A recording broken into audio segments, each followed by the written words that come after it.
Hello everyone, this is Melanie with Couture. So part of the beauty of Couture is the reusability of it. So the transfers are reusable, most of the surfaces are reusable. This is the boutique board and stand, I think is what it's called. I'll put the actual name of it in the description.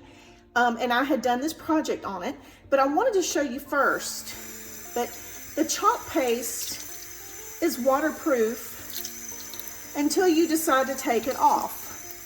So what we're gonna do is quick and easy. I have this Couture chalk paste remover sponge. And all I'm gonna do is get some water and apply a little pressure.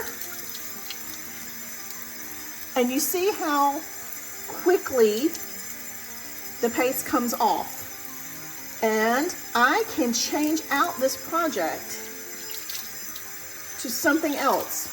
So let's say I've done something very seasonal. Let's say Halloween, I've done Halloween. All I have to do is rinse it, wipe it with my Couture sponge, and it is ready to go for a Thanksgiving project. And then I can wipe it off at Thanksgiving, after Thanksgiving, and I can do a Christmas project. Then I can change it to a Valentine's project. You know, sometimes your home, you don't necessarily want to repaint, but you can change up your decor super fast, super easy, and that is one of the beauties of Couture. I hope you guys thought this was helpful. Thank you so much for watching, and I'll see you back soon.